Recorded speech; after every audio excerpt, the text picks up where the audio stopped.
जय गुरु जी। संगत जी, आज दिव्य आभासे 47 सत्संग सुनेंगे जिसका शीर्षक है वास्तविक संपदा के स्वामी, संपदता के स्वामी। यदि आप उनकी भौतिक काया के आर पार उनको देख सकते हैं तो आपको उनका पूर्ण संरक्षण प्राप्त होगा।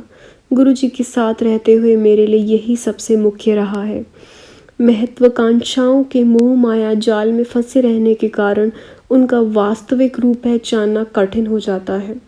गुरु जी के साथ आपकी आशाएं पूर्ण होती हैं, यद्यपि जो आप चाहें वह सदा नहीं मिलता, क्योंकि वह आपके लिए उचित नहीं रहा होगा। परंतु इनके पीछे हम सबको अज्ञात उनकी सच्चाई है।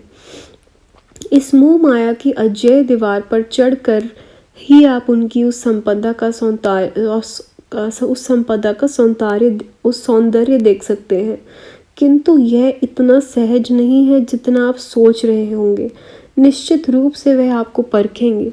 यदि मैं उनके शब्दों का भावार्थ कहूँ तो वह आपको नींबू की तरह निचोड़ देंगे और वृक्ष की भांति जोर जोर से हिला देंगे। मेरे पहले कर्मों और संस्कारों के कारण दिव्यात्मा ने मुझे अपने पास आने दिया। मेरे लिए गुरु जी का वर्णन करना अत्यंत कठिन है। मन भाव विभोर हो जाता है। यदि गणेश जी उनका वर्णन नहीं कर पाए तो मैं कौन होता हूँ। हम गुरु जी के पास बिना किसी आशा या कष्ट के गए और उनकी आकर्षण शक्ति हमें उनके पास बार बार खींच कर ले आई। जय गुरु जी। तनावों से मुक्ति। मैं सेवकों के लिए नाश्ता लेकर मंदिर जाता था। गुरुजी उस समय प्रायः पाठ कर रहे होते थे। मेरे माता पिता शुक्रवार का व्रत रखते थे। इसका अर्थ था कि खट्टा खाना तो दूर की बात है, हमारे लिए उसको छूना भी निषेध था। उस दिन शुक्रवार था और मेरी माँ ने ऐसा कुछ भी करने से मना कर दिया था। उस दिन मेरे वहाँ पहुँचने से पहले गुरुजी पाठ कर शीघ्र ही बाहर आ गए थे। जैसे ही मैं वहाँ पहुँचा, गुरुजी ने अपने एक सेवक सुदामा को शीतल पेय लाने के लिए कहा। मैं गुरुजी का दिया हुआ वह पेय उनके प्रसाद समझकर पीकर अति प्रसन्न हुआ और घर लौट गया। परंतु मुझे घर पर बहुत डांट पड़ी। मैं निराश अवश्य हुआ, पर मैंने उससे संबंधित भावनाएं मन से निकाल दी। शाम को हम मंदिर गए। गुरुजी प्रसन्नचित्त थे और सत्संग के लिए बैठ गए। हम बहुत ध्यान से सुन रहे थे। अपने स्वभाव के अनुरूप उन्होंने स्पष्ट तो नहीं कहा, किंतु व्रतों के बारे में कहा कि इस व्यर्थ प्रथा का कोई तात्पर्य नहीं है। साथ ही उन्होंने कहा कि आप भगवान के घर में हैं, जैसा वह कहते हैं करिए और अन्य अर्थहीन माध्यमों के द्वारा उनके पास पहुंचने की चेष्टा मत करें। जय गुरु जी। 2 क्रिकेट बॉल के आकार का लड्डू। कभी कभी गुरुजी भक्तों को सचखंड देकर, सचखंड मतलब कि संगत जी डिवाइन प्रसाद, जो मतलब गुरुजी अपनी ही मौज में मैजिकली अचानक से देते थे, दैट इज सचखंड का प्रसाद।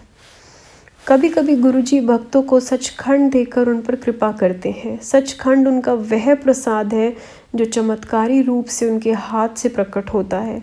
कई अवसरों पर मैंने उनके हाथ से चमत्कार होते देखे हैं। डॉलर के नोट, स्वर्ण कर्ण फूल, गरम हलवा, मिश्री में लिपटी हुई बर्फी, चॉकलेट और वनीला की बर्फी, मोतीचूर और बेसन के लड्डू, हिमाचल प्रदेश की विशिष्ट टोपी आदि। Oh my God. एक दिन गुरुजी एक भक्त के यहाँ भोजन के लिए गए थे। लंगर परोसा गया और प्रथा के अनुसार संगत ने गुरुजी से पहले खाया। उनके पास कुछ अधिक देर तक बैठने की कामना से मैंने शीघ्रता से लंगर समाप्त किया और उनके निकट आकर बैठ गया।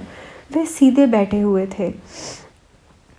उनकी कलाई उनके घुटने पर टिकी हुई थी। मुझे प्रतीत हुआ कि गुरुजी प्रसाद देंगे। दिव्य आकांक्षाओं के अनुकूल ही सब संभव है। मुझे संभवतः इसी बात का आभास दिलाना चाह रहे थे। मेरा ध्यान उन्हीं पर केंद्रित था। लंगर के बाद जैसे संगत एकत्रित हुई, वार्तालाप आरंभ हो गया।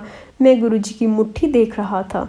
जैसे ही उन्होंने उसे खोला, उसमें से एक लड्डू प्रकट हुआ, जैसे कोई रबड़ के गोला हो, जो उनके हाथ खुलने के साथ बड़ा होता गया।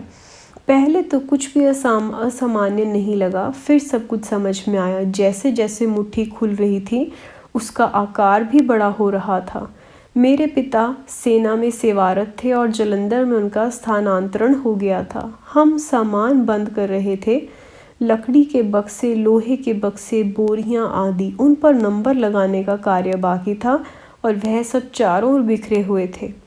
शाम को गुरुजी घर आए थे। उनके प्रवेश करते ही बिजली जाने से अंधेरा हो गया। वह बोले, इमरजेंसी लाइट 13 नंबर बक्से विच है। गुरुजी सब स्वभावत ऐसे बोलते हैं कि लगता नहीं है कि उसमें कुछ विशेष है जब तक आप उस पर विचार नहीं करें।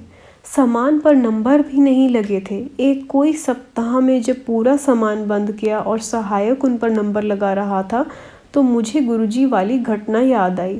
ताज़े लगे हुए 13 नंबर के बक्से को मैंने खोला और उसमें सामने ही इमरजेंसी लाइट रखी हुई दिखाई दी। गुरुजी को हमारे पास्ट, प्रेजेंट, फ्यूचर सबका ज्ञान है। उनसे कभी भी कुछ भी छिपाने की कोशिश ना करें। जय गुरुजी। परम पिता परमात्मा, मेरी माँ को फीवर था। पूरे दिन मेरे पिता और मैं उनके मस्तिष्क पर बर्फ़ लगाते रहे थे किंतु लाभ नहीं हो रहा था। औषधियाँ भी असफल रही और तापमान नीचे नहीं आया। अचानक गुरुजी का फ़ोन आया कि शीघ्र ही वह संगत के साथ पहुंच रहे हैं। वह कुछ लोगों के साथ आए और सीधे माँ के कमरे में जाकर बोले, चल आंटी, कुछ नहीं होया है, और उनका हाथ पकड़कर अतिथि कक्ष में ले आए। मैं उनके चरणों में बैठकर उनके पैर दबाने लगा। 5 मिनट के बाद माँ का तापमान सामान्य हो गया पर उनका बढ़ा गया। स्पष्ट है कि वह हमारे कष्ट अपने पर अंतरित कर लेते हैं। क्या इस संसार में और कोई ऐसा कर सकता है? हमारे प्रारब्ध कर्म इस जीवन में हमारे सुख दुख का निर्णय करते हैं, किंतु कोई हमारे दुख अपने ऊपर अंतरित कर ले, वह तो ईश्वर ही हो सकते हैं। इस सत्संग की समाप्ति होती है। यह लिखित है नितिन जोशी द्वारा, जो कि गुड़गांव से हैं। जय गुरुजी। अनंतम माफ़ी गुरुजी, अनंतम शुक्राना गुरुजी।